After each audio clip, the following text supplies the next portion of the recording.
Tu n'es pas handicapée, tu es juste paresseuse, a annoncé ma sœur lors de la fête d'anniversaire de son cabinet. Arrête de m'embarrasser devant mes collègues. Tout le monde a hoché la tête. J'ai répondu, c'est compris. J'ai envoyé un message à ma société d'investissement depuis le parking, retirer tout le capital du groupe médical Sterling. Son téléphone a commencé à sonner. Laissez-moi vous raconter comment ma sœur, le docteur Rachel Sterling, est devenue si convaincue que je simulais la fibromyalgie tout en construisant sans le savoir son empire médical avec mon argent. Je suis Maya Sterling. J'ai 34 ans. J'ai la fibromyalgie, qui a été diagnostiquée à mes 26 ans après 2 années passées à entendre des médecins me dire que ma douleur n'était que du stress ou tout dans ma tête. Quand le docteur Jennifer Walsh m'a finalement diagnostiqué, elle traitait des conditions de douleur chronique depuis 15 ans. Elle m'a regardé dans les yeux et a dit, c'est réel. Votre douleur est réelle, et je vais vous aider à la gérer. Ma sœur Rachel a 2 ans de plus. Elle est devenue médecin spécifiquement pour prouver que la vraie médecine pouvait tout réparer, y compris moi. Elle n'a jamais accepté mon diagnostic. Ni quand j'avais 26 ans, ni quand j'en avais 30, jamais. Tu as juste besoin de faire plus d'exercice, disait-elle lors des dîners de famille. Dépasse ça. C'est ce que font les personnes fortes. Ce que Rachel ne savait pas, ce que personne dans ma famille ne savait, c'est qu'à 29 ans, j'avais investi dans une petite jeune entreprise de biotechnologie travaillant sur des solutions contre la douleur chronique. L'entreprise, Neuropath Thérapeutique, a développé un protocole de traitement révolutionnaire. Quand ils sont entrés en bourse 3 ans plus tard, mon investissement initial de 200 000 € a atteint une valeur de 47 millions d'euros. Je ne l'ai dit à personne. J'avais observé ma famille toute ma vie. Mon père valorisait les membres productifs de la société. Ma mère louait constamment Rachel pour être un vrai médecin tout en me demandant quand j'arrêterais de jouer à la malade et trouverais un vrai travail. Je travaillais à distance comme analyste de recherche médicale, gagnant bien ma vie, gérant ma condition. Mais pour eux, si vous ne vous réduisiez pas visiblement en poussière au travail, vous ne travailliez pas vraiment. Alors, je suis restée silencieuse. Je vivais dans mon modeste appartement. Je conduisais ma Honda de 7 ans. Je portais des vêtements de chez Target et j'observais très attentivement. Quand Rachel a ouvert le groupe médical Sterling il y a 5 ans, elle était incroyablement stressée par le financement. Elle s'était plainte à chaque réunion de famille de la difficulté de trouver des investisseurs, de la quantité de capital dont elle avait besoin, du fait que les banques voulaient trop de capitaux propres. J'étais assise au dîner d'anniversaire de maman quand Rachel a dit « J'ai juste besoin de quelqu'un qui croit en ce que je construis, quelqu'un qui comprend la valeur à long terme. » 2 semaines plus tard, le groupe médical Sterling a reçu un courriel de Apex Investment Holdings. Ils offraient 2,9 millions d'euros en investissement de capital. Aucune demande de capitaux propres, juste un retour sur investissement annuel de 4%, payé trimestriellement. Les conditions étaient incroyablement favorables, presque trop belles pour être vraies. Rachel a appelé maman immédiatement. Quelqu'un croit en moi, une vraie société d'investissement. Elle n'a jamais demandé qui était Apex Investment Holdings. Elle n'a jamais fait de recherche sur l'entreprise. Elle a juste pris l'argent et construit le cabinet de ses rêves. Apex Investment Holdings m'appartenait. Je l'avais créé spécifiquement pour financer les entreprises que je voulais soutenir et pour protéger mes actifs. La structure légale était étanche. L'investissement était légitime. Et le cabinet de Rachel était véritablement un bon établissement médical. Elle était un excellent médecin, même si elle était une terrible sœur. Pendant 4 ans, j'ai regardé le groupe médical Sterling grandir. Rachel a embauché 12 médecins. Elle a ouvert un 2e emplacement. Elle a commencé à se spécialiser en médecine du sport et en orthopédie. Son cabinet est devenu connu pour ramener les gens à leur vraie vie, une philosophie que je trouvais sombrement ironique. Les rendements trimestriels arrivaient comme une horloge. 4% par an sur 2,9 millions d'euros signifiait environ 29 000 € chaque trimestre. Les paiements étaient toujours à l'heure. Rachel ne s'est jamais demandé d'où venait ce généreux investisseur. Pendant ce temps, lors des réunions de famille, le mépris de Rachel pour ma condition grandissait. Maya est encore fatiguée, disait-elle en faisant des guillemets avec ses doigts. Ça doit être agréable de travailler de chez soi en pyjama. Quand j'ai dû annuler ma présence au 60e anniversaire de maman à cause d'une poussée de douleur, Rachel m'a envoyé un message, tu n'es pas malade. Tu es égoïste. Grandis. Quand je n'ai pas pu assister à son mariage parce que j'avais été hospitalisé pour une poussée sévère qui affectait ma capacité à marcher, elle ne m'a pas rendu visite une seule fois. Au lieu de cela, elle a dit à tout le monde que j'avais choisi de ne pas venir parce que je ne supportais pas qu'elle soit heureuse. Papa a commencé à m'appeler la déception de la famille lors des dîners. Maman soupirait lourdement chaque fois que je mentionnais ma condition. Rachel travaille des journées de 12 heures à l'hôpital, et elle n'est jamais fatiguée. Mon jeune frère Marc a ajouté son grain de sel.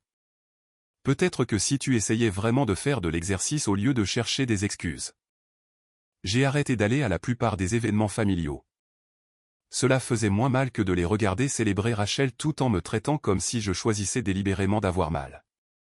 Mais j'ai continué à faire en sorte que mes retours sur investissement trimestriels se réalisent parce que le groupe médical Sterling aidait vraiment les gens.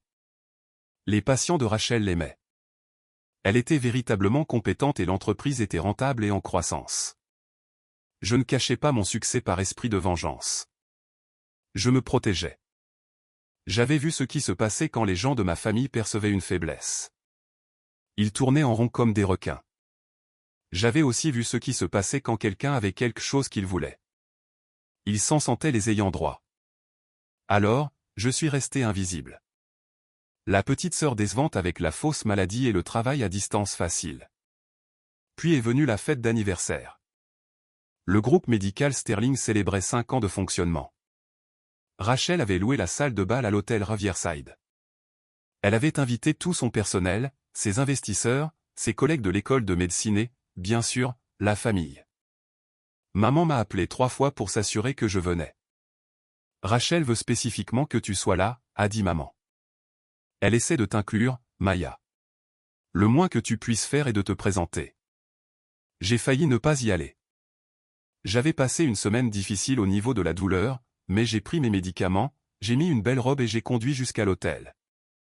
La salle de bal était magnifique. Il y avait des photos de la croissance du cabinet sur 5 ans.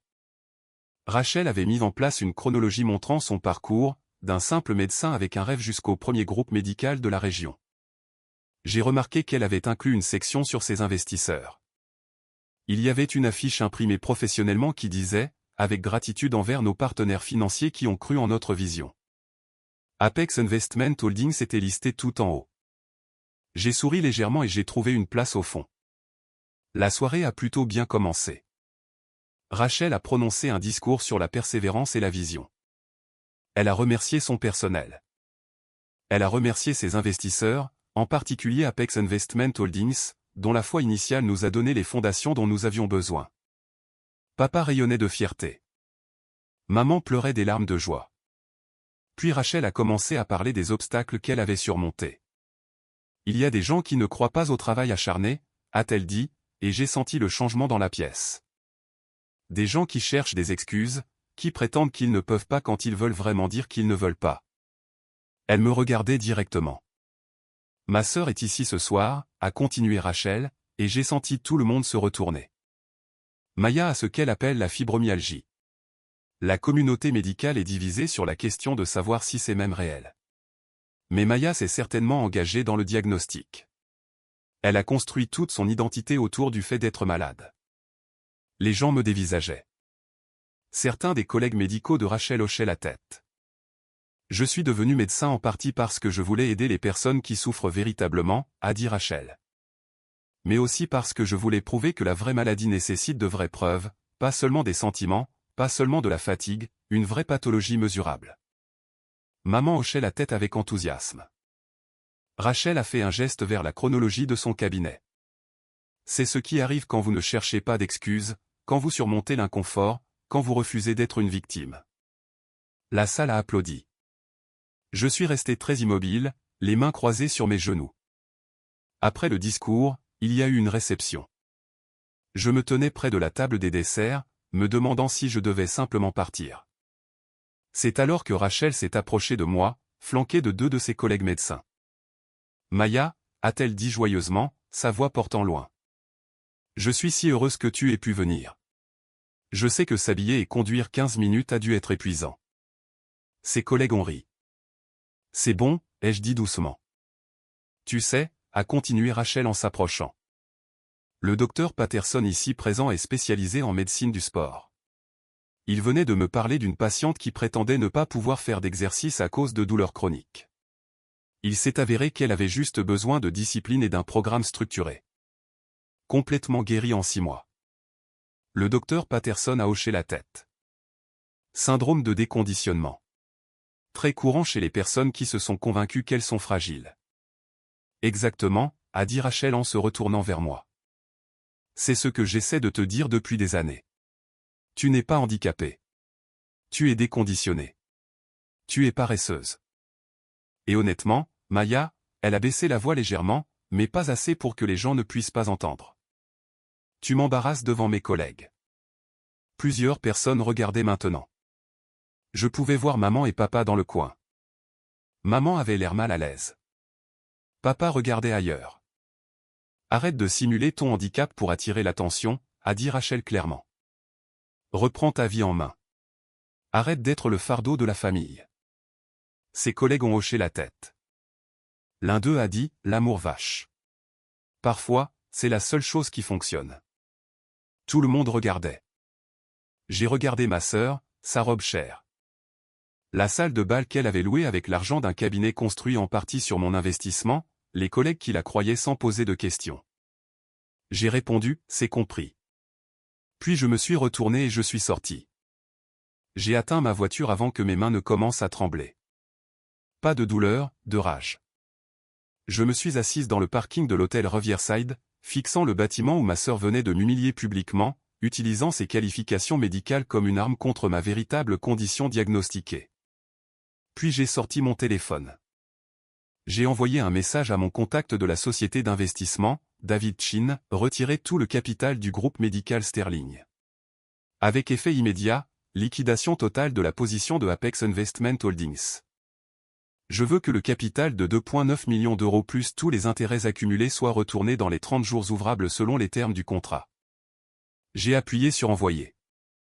Puis j'ai ajouté, veuillez vous assurer que le docteur Rachel Sterling reçoive une notification formelle ce soir. Courriel et téléphone. David a répondu en moins de 90 secondes. Confirmé.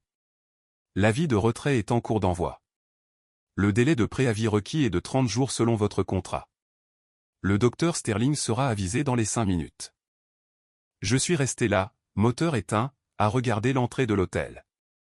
4 minutes plus tard, à travers les fenêtres de la salle de bal, j'ai vu quelqu'un se précipiter vers Rachel. Elle a sorti son téléphone. Même depuis le parking, je pouvais voir son visage changer. Son téléphone a commencé à sonner. J'ai démarré ma voiture et je suis rentré chez moi. Le lendemain matin, je me suis réveillé avec 17 appels manqués de Rachel, 12 de maman, 6 de papa, 3 de Marc. Je les ai tous bloqués et j'ai fait du café. Puis j'ai appelé le docteur Jennifer Walsh, mon rhumatologue.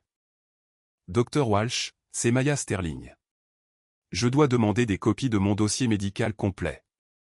Chaque rendez-vous, chaque résultat de test, chaque code de diagnostic des 8 dernières années. J'ai besoin qu'il soit certifié et préparé pour une éventuelle utilisation légale. Est-ce que tout va bien, a demandé le docteur Walsh, inquiète. Ça va l'être, ai-je dit. Les dossiers sont arrivés par courrier 3 jours plus tard. 247 pages, 8 ans de douleurs chroniques documentées, 43 rendez-vous distincts, des bilans sanguins montrant les marqueurs d'inflammation élevés, des examens documentés des points sensibles, des protocoles de traitement, des historiques de médicaments. Des deuxièmes avis de 2 autres rhumatologues confirmant le diagnostic. De vraies preuves, une vraie pathologie, une vraie maladie. J'ai demandé à mon avocat de préparer un dossier formel. Pendant ce temps, la vie professionnelle de Rachel implosait. David Chin m'envoyait des mises à jour selon ma demande. Le groupe médical Sterling avait 30 jours pour remplacer les 2,9 millions d'euros d'investissement en capital ou faire face à de sérieux défis opérationnels. Les plans d'expansion du cabinet nécessitaient cette base de capital. Le bail du deuxième emplacement était garanti par cela. Plusieurs achats d'équipements étaient financés sur la base de leur soutien en investissement. Rachel avait construit son empire en supposant que ce capital serait toujours là. Elle m'a appelé depuis le numéro de son bureau le 4e jour. J'ai laissé aller sur la messagerie vocale. Maya, je ne sais pas ce qui se passe, mais notre investisseur se retire. En totalité. Nous devons parler de la famille, de se soutenir mutuellement. Rappelle-moi. Aucune excuse. Juste du besoin. Le 7e jour, maman s'est présentée à mon appartement. J'ai ouvert la porte en pyjama. Il était 14 heures un mardi. Je travaillais de chez moi comme d'habitude, analysant des données de recherche médicale pour un cabinet de conseil pharmaceutique. Mais pour maman, je suis sûr que j'avais l'air de venir de me réveiller. Maya, qu'est-ce que tu as fait, a exigé maman, me bousculant pour entrer dans mon appartement. Je travaille, maman. Tu ne peux pas juste. Rachel est en train de perdre son cabinet, a dit maman. Son investisseur s'est retiré. 2,9 millions d'euros. Elle a 30 jours pour les remplacer ou elle devra peut-être fermer le deuxième emplacement. Renvoyer des gens. Tu étais là ce soir-là.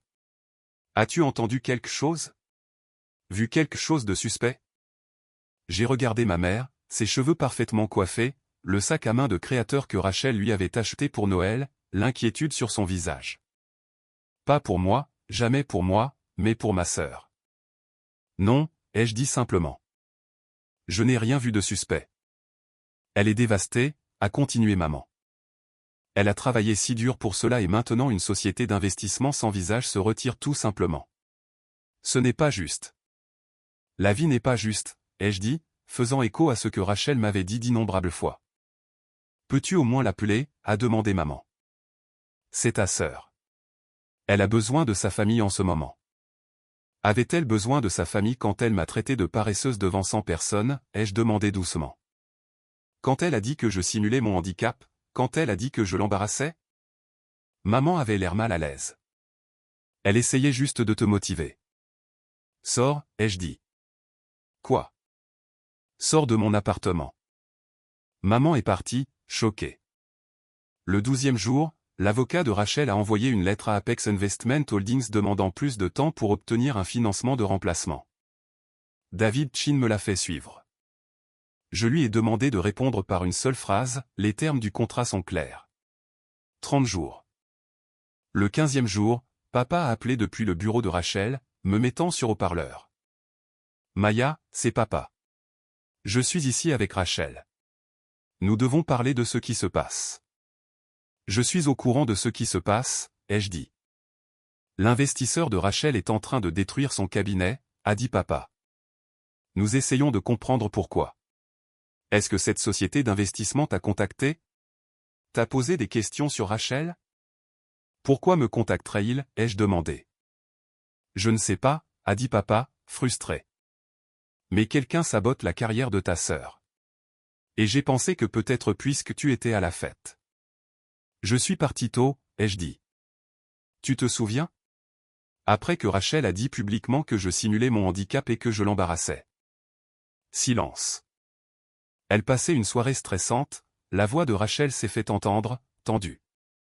Je ne voulais pas dire. Si, tu le voulais, ai-je dit. Tu l'as pensé à chaque fois pendant 8 ans. Chaque dîner de famille où tu t'es moqué de ma condition. Chaque fois que tu as mis le mot malade entre guillemets avec tes doigts. Chaque message me disant de grandir. Tu pensais tout cela. Il ne s'agit pas de ça, a interrompu papa. Il s'agit du gagne-pain de ta sœur. Mon gagne-pain est remis en question par cette famille depuis 8 ans, ai-je dit. Personne ne semblait s'en soucier. Puis j'ai raccroché. Le 23e jour, à une semaine du retrait total, Rachel s'est présentée à mon appartement à 21h. Elle avait l'air terrible. Des cernes sombres sous les yeux, son apparence d'habitude parfaite était négligée. Maya, s'il te plaît, a-t-elle dit quand j'ai ouvert la porte. J'ai besoin d'aide. Je me suis appuyé contre le cadre de la porte, sans rien dire. L'investisseur retire 2,9 millions d'euros, a dit Rachel. J'ai une semaine pour les remplacer. Les banques ne me prêteront pas ce montant par rapport aux revenus actuels. Je vais perdre le deuxième emplacement. Je vais devoir licencier 8 personnes, des personnes avec des familles, parce qu'une société d'investissement anonyme a décidé de se retirer sans raison. Il y a toujours une raison, ai-je dit. J'ai tout passé en revue, a dit Rachel désespérément. Nos rendements étaient parfaits. Nous n'avons jamais manqué un paiement. 4% par an, payé trimestriellement, toujours alors pendant 4 ans, et puis soudainement ils laissent tomber. Peut-être qu'ils n'ont pas aimé la façon dont leur investissement était représenté, ai-je dit doucement. Rachel m'a regardé, confuse. Peut-être, ai-je continué, que l'investisseur n'a pas apprécié que son capital soit utilisé pour construire un cabinet dont la fondatrice se moque publiquement des personnes handicapées. Le visage de Rachel a pâli. Tu sais qui est l'investisseur? Je suis l'investisseur, ai-je dit clairement. Apex Investment Holdings m'appartient. Je t'ai donné 2,9 millions d'euros il y a 4 ans. J'ai financé ton rêve pendant que tu me traitais de paresseuse. Les couleurs ont complètement quitté le visage de Rachel. Ce n'est pas possible, a-t-elle chuchoté. Tu travailles à la maison. Tu es en invalidité.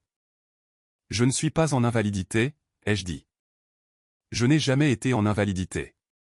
Je travaille à temps plein comme analyste de recherche médicale. Je gagne 140 000 euros par an en faisant cela. Mais ce n'est pas de là que vient l'argent. J'ai sorti mon téléphone et je lui ai montré l'écran de mon portefeuille d'investissement. Celui montrant Neuropath thérapeutique. Celui montrant la valeur actuelle, 52,3 millions d'euros. J'ai investi 200 000 euros dans une jeune entreprise de biotechnologie quand j'avais 29 ans, ai-je expliqué. L'entreprise a développé des traitements contre la douleur chronique, quelque chose pour lequel j'ai un intérêt personnel. Quand ils sont entrés en bourse, mon investissement a considérablement augmenté. Rachel fixait l'écran, les mains tremblantes. J'ai créé Apex Investment Holdings pour gérer mes actifs, ai-je continué. Quand tu as eu besoin de capital pour ton cabinet, je te l'ai donné parce que malgré tout, tu es un bon médecin. Ton cabinet aide les gens. Je croyais au travail que tu faisais. Mais La voix de Rachel s'est brisée. Je ne savais pas. Tu ne savais pas parce que tu n'as jamais demandé, ai-je dit. Tu as supposé. Tu as supposé que j'étais paresseuse. Tu as supposé que ma maladie était fausse. Tu as supposé que je n'avais rien à apporter. Tu as construit toute ton opinion sur moi sur des suppositions. Je suis désolé, a chuchoté Rachel. L'es-tu, ai-je demandé. Es-tu désolé d'avoir dit ces choses ou es-tu désolé de les avoir dites à quelqu'un qui s'est avéré avoir de l'argent? Rachel n'a pas pu répondre. J'ai 8 ans de dossiers médicaux, ai-je dit. Une fibromyalgie documentée et certifiée par 3 rhumatologues distincts, des tests sanguins, des protocoles de traitement. Tout ce dont tu as dit que cela n'existait pas. Le docteur Jennifer Walsh me traite depuis 8 ans. Elle pratique depuis 23 ans. Elle est certifiée par le Conseil de l'Ordre. Mais toi, un médecin qui ne s'est jamais spécialisé en rhumatologie, a décidé que tu savais mieux. J'avais tort, a dit Rachel. J'avais tellement tort. Maya, s'il te plaît. Le retrait est maintenu, ai-je dit. Tu as 7 jours pour remplacer le capital. Après cela, Apex Investment Holdings n'aura plus de relation d'affaires avec le groupe médical Sterling. Je vais tout perdre, a dit Rachel, les larmes coulant sur son visage. Non, ai-je corrigé. Tu vas perdre le 2e emplacement. Tu vas devoir te restructurer. Tu vas devoir reconstruire avec différents partenaires en capital. Des partenaires qui voudront probablement des capitaux propres. Des partenaires qui auront plus de contrôle sur tes décisions, mais tu ne perdras pas tout. Tu auras toujours ton cabinet principal. Tu seras toujours médecin. Tu auras toujours ta réputation. Et notre famille, a demandé Rachel désespérément. Qu'en est-il, ai-je répondu. La famille qui m'appelle la déception, qui dit que je simule ma maladie, qui me traite comme un fardeau? Nous ne comprenions pas. Vous ne vouliez pas comprendre, ai-je dit. Il y a une différence. Rachel sanglotait maintenant. Que dois-je faire? Je m'excuserai auprès de tout le monde. Je leur dirai que j'avais tort. Tu devrais faire ça de toute façon, ai-je dit. Pas à cause de l'argent. Parce que c'est la vérité. Parce que tu as été cruel. Parce que tu as utilisé ton diplôme de médecine comme une arme contre quelqu'un avec un vrai diagnostic. Je le ferai, a promis Rachel. Je ferai n'importe quoi. Le retrait est toujours maintenu, ai-je dit fermement. J'ai fermé la porte. Le lendemain matin, Rachel a envoyé un courriel à toute la famille. Un vrai courriel, pas un message. Objet, j'avais tort à propos de Maya. À l'intérieur, elle détaillait tout. Ses suppositions sur ma condition, ses déclarations publiques, sa réalisation que j'avais été son investisseur anonyme pendant 4 ans, sa reconnaissance que la fibromyalgie est une véritable condition documentée qu'elle, en tant que non-spécialiste, n'avait pas à rejeter. Elle n'a pas mentionné le retrait d'argent dans le but de leur demander de faire pression sur moi. Elle a juste énoncé des faits. Maman a appelé immédiatement.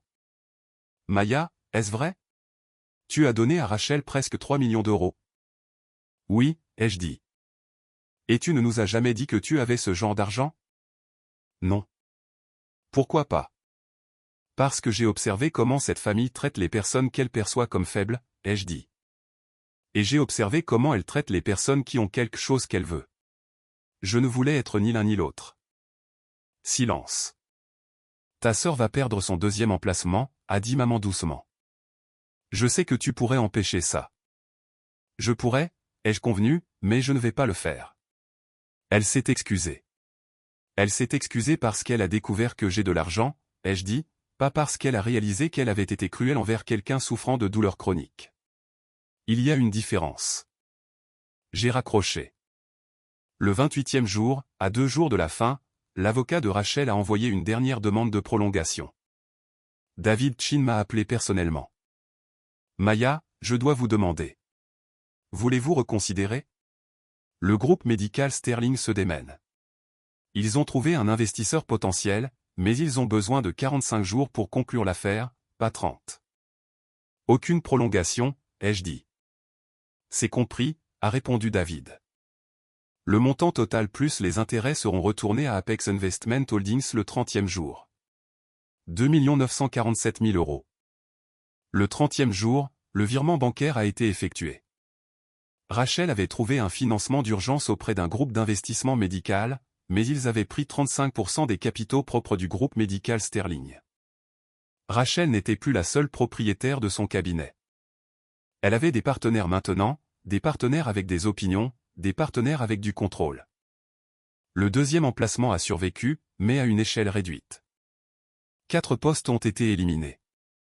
Les plans d'expansion de Rachel ont été gelés pendant 2 ans selon les nouvelles conditions d'investissement. J'ai pris les 2,9 millions d'euros retournés et je les ai investis dans 3 différentes jeunes entreprises de recherche médicale travaillant sur la douleur chronique, les maladies auto-immunes et les aménagements pour les handicaps invisibles. 2 semaines après la fin du retrait, j'ai reçu une lettre du docteur Jennifer Walsh. Maya, j'ai entendu par des collègues ce qui s'est passé avec le cabinet de votre sœur. Je veux que vous sachiez que j'ai été contacté par plusieurs médecins du groupe médical Sterling me posant des questions sur l'éducation à la fibromyalgie.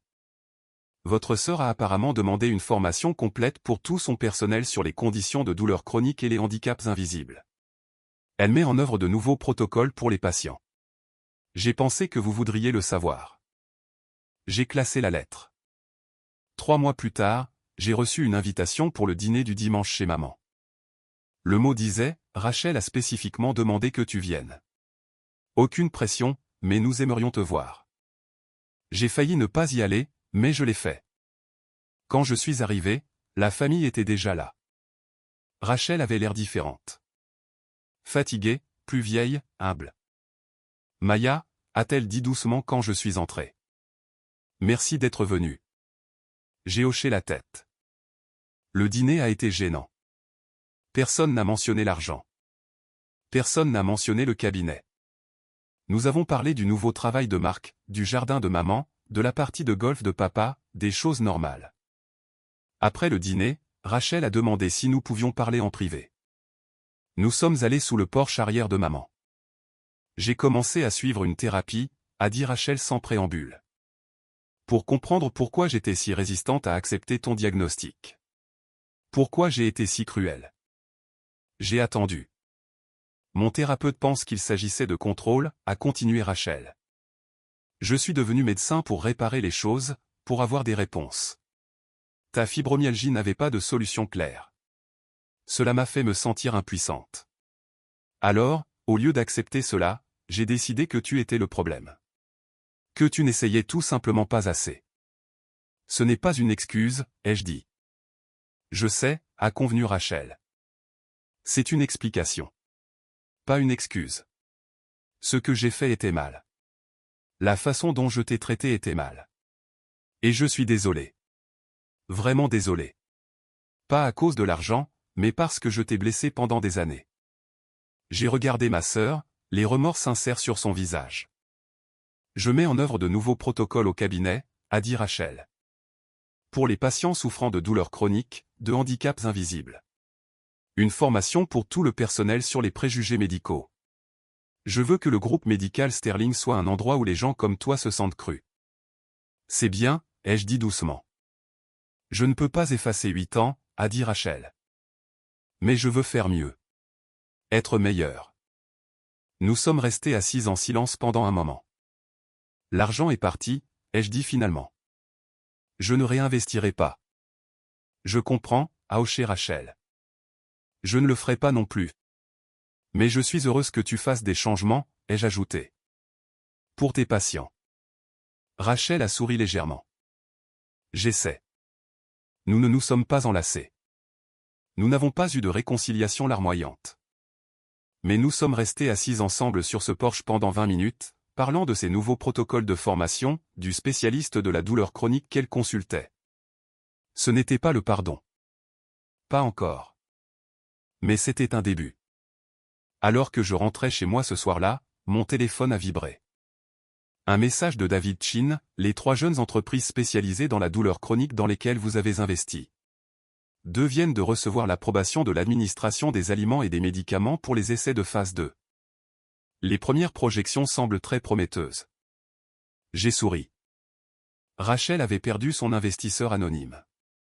Mais des centaines de patients souffrant de douleurs chroniques pourraient obtenir de meilleurs traitements. Parfois, la meilleure vengeance n'est pas la justification personnelle. Parfois, c'est s'assurer que la prochaine personne comme vous soit crue dès le départ. Je suis Maya Sterling. J'ai vraiment la fibromyalgie. Je ne suis pas paresseuse. Je ne simule pas. Et je vaux 54,2 millions d'euros. Rachel le sait maintenant. Mais plus important encore, elle sait que la première partie compte plus que la seconde.